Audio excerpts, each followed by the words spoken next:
हरे कृष्णा हरे कृष्णा।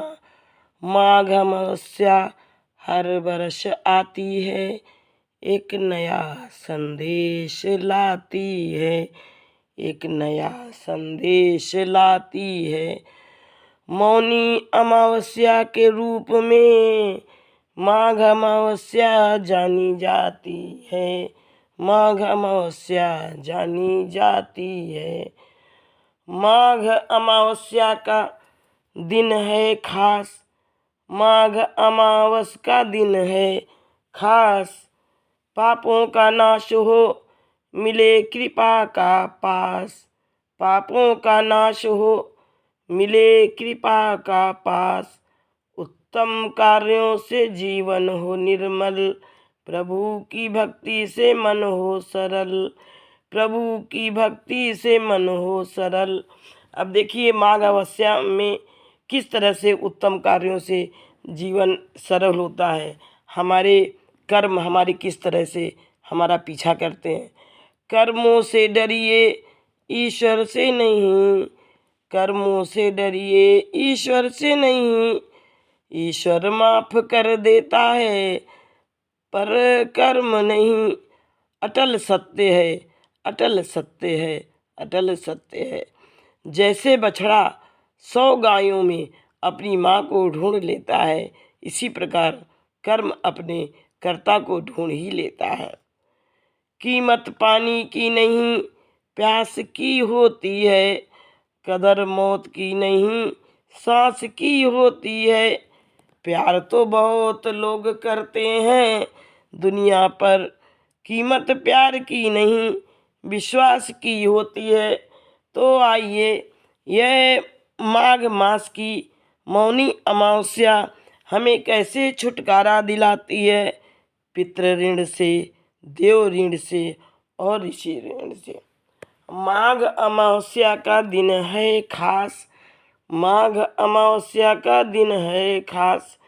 तो माघ अमावस्या का एक विशेष दिन है जब हमारे पापों का नाश होता है और भगवान की कृपा बरसती है।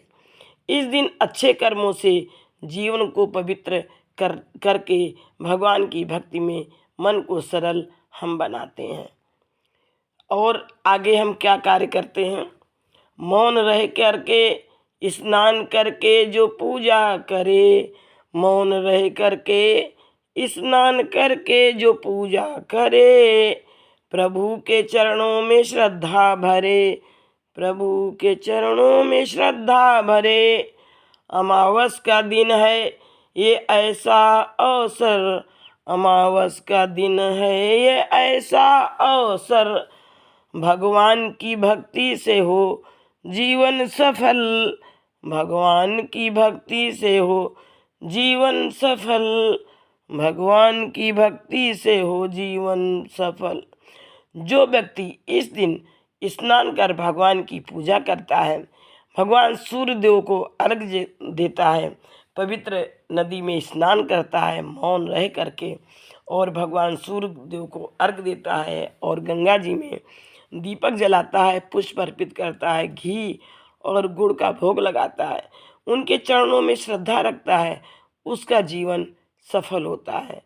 यह अमावस्या का दिन विशेष अवसर है, भगवान की भक्ति करने का और पुण्य कमाने का अवसर है। अब आगे क्या संदेश देती है यह माघ मास की मौनी अमावस्या। माघ अमावस्या की रात है शांत, माघ अमावस्या की रात है शांत। चांदनी की रोशनी में दिल पवित्र है, चांदनी की रोशनी में दिल पवित्र है। सभी को मिले परम आशीर्वाद, भक्ति से नष्ट हो सारे कष्ट, भक्ति से नष्ट हो सारे कष्ट। अब माघ अमावस्या हमें संदेश देती है कि माघ अमावस्या की रात में शांति और चांद की रोशनी से दिल पवित्र होता है। इस दिन की भक्ति से हमें भगवान का आशीर्वाद मिलता है और सारे कष्ट दूर होते हैं। सच की राह पर चलो हरदम, सच की राह पर चलो हरदम, प्रभु के साथ हो हर कदम, प्रभु के साथ हो हर कदम। इस अमावस पर करें यह ध्यान, इस अमावस पर करें यह ध्यान, प्रभु की भक्ति से मिटे हर गम, प्रभु की भक्ति से मिटे यह गम। अब हमें यह मौनी अमावस्या, माघ मास की अमावस्या क्या सिखलाती है? हमेशा सत्य की राह पर चलें और हर कदम पर भगवान के साथ उनकी श्रद्धा भक्ति से रहें। इस अमावस पर ध्यान करें और प्रभु की भक्ति से सभी दुष्ट दुख और आपत्तियों को समाप्त करें। तो माघ अमावस्या का दिन विशेष रूप से भक्ति और पुण्य प्राप्ति का दिन है। इस दिन का यह महत्व है कि यह हमें अंधकार से प्रकाश की ओर और पापों से मुक्ति की ओर ले जाता है। इस दिन हमें प्रभु के नाम का जप, पूजा और ध्यान करना चाहिए ताकि हमारा जीवन सरल, पवित्र और खुशहाल हो सके। यह दिन हमें जीवन में भक्ति का महत्व समझाता है और भगवान के साथ हमारा संबंध प्रगाढ़ करता है। तो जानते हैं कि किस तरह से यह अमावस्या हमें सिखाती है। हम मौन रह करके हम स्नान करें तो और संदेश देती है कि क्रोध से शांति की ओर, लोभ से संतोष की ओर और स्वार्थ से सेवा की ओर रहने का यह संदेश देती है। और जिन पूर्वजों ने हमें यह देह दी है, हमें यह शरीर दिया है, जिनके जो अपने उत्तराधिकारियों के लिए छोड़ जाते हैं, तो यह पितृ ऋण से, देव ऋण से और ऋषि ऋण से हमें मुक्त कराती है, पापों से मुक्त कराती है। तो यह अमावस्या हमारे लिए बहुत ही खास है।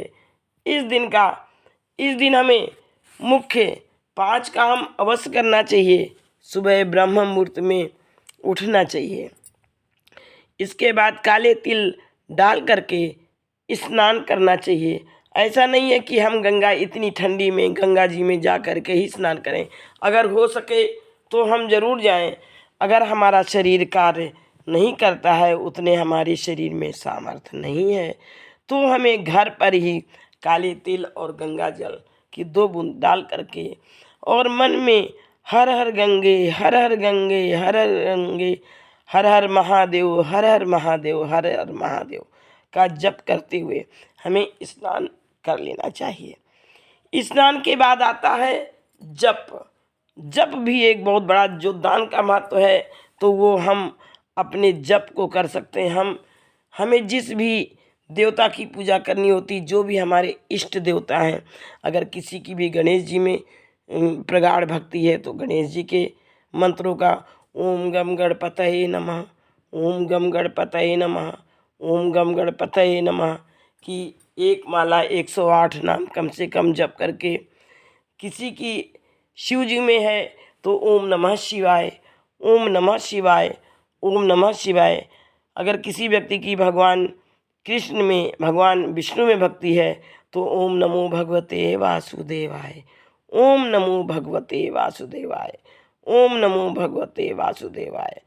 और अगर हमें जो भी मंत्र अच्छा लगता है, ओम नमो नारायण, ओम नमो नारायण, ओम नमो नारायण, ओम नमो नारायण इत्यादि मंत्रों का जप करके, और इस जप को हम अपने प्रभु के चरणों में समर्पित करते हैं, तो ये भी हमारा एक प्रकार का दान है। ये भी दान की श्रेणी में आता है। तो सबसे पहले ब्रह्म मुहूर्त में उठना, दूसरा स्नान, तीसरा जप, चौथा हमें अपने पूजा घर में दीप जलाना चाहिए। तो दीप ज्योति कैसे करना चाहिए? दीप जलाते समय उसमें दीप के अंदर जो है तिल के तेल का प्रयोग करें और उसमें काले तिल दीप में डालें और दीप ज्योति परम ज्योति, दीप ज्योति जनार्दन, दीपो हरति मे पापम, दीप ज्योति नमो स्तुते। दीप को जला करके भगवान के चरणों में समर्पित करना चाहिए। ये हमें अखंड ज्योति 24 घंटे जलाना चाहिए, सुबह से ले करके और पूरे 24 घंटे दूसरे दिन सुबह तक जलती रहे। इसके बाद हमें भगवान तांबे के लोटे में जल लेकर के मंत्र बोलना चाहिए। ओम अपवित्रा पवित्रो वा सर्वा अवस्थां गतोऽपि वा या स्मरेत पुंडरीकाक्ष सा बाह्य अभ्यंतर शुचि। अगर हम इस पानी के जल को दाहिने हाथ से छिड़क लेते हैं, ऊपर अपने ऊपर भगवान पर छिड़काव कर देते हैं, मंदिर में कर देते हैं, तो हमारे जो भी वहाँ की अशुद्धियाँ हैं, अगर यार हमारा मन इधर उधर भाग रहा होता है तो वह हमारा मन पूजा में लगने लग जाता है। तो हम सबसे पहले अपने पंचदेवों की पूजा करते हैं। सर्वप्रथम गणेश जी की तिलक लगाते हैं, उनको दूर्वा चढ़ाते हैं, पुष्प चढ़ाते हैं, उनको तिलक लगाते हैं, हल्दी और जो है सिंदूर का तिलक लगाते हैं। इसके बाद छोटा सा हवन करते हैं, पांचों देवताओं को आहुतियाँ समर्पित करते हैं, सूर्य भगवान को अर्घ्य देते हैं।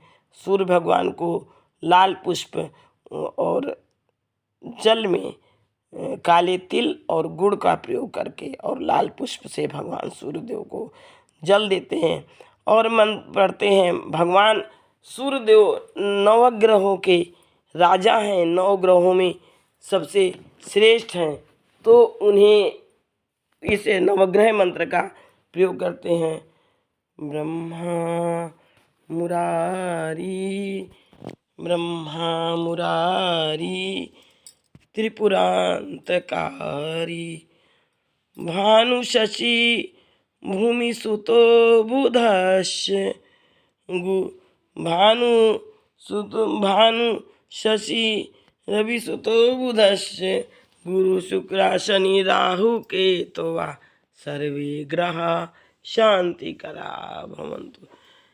फिर भगवान सूर्य के विशेष मंत्र ओम घृण सूर्याय नमः, ओम घृण सूर्याय नमः, ओम घृण सूर्याय नमः, ओम घृण सूर्याय नमः। इसके बाद हम कुशा को हाथ में ले करके जल को ले करके और अपने अंगूठे और चारों उंगलियों के बीच से जल गिराते हुए ओम सर्वेभ्यो पितृभ्यो नमः, ओम सर्वेभ्यो पितृभ्यो नमः, ओम सर्वेभ्यो पितृभ्यो नमः। तो इस तरह से हम अपने सर्वेभ्यो पितृभ्यो नमः से अपने 7 पीढ़ियाँ पीछे की उनका तर्पण करते हैं और उनके लिए एक विशेष हवन करते हैं, जिसमें कि उस हवन से हमारा तर्पण भी हो जाता है। तो पितृ ऋण, देव ऋण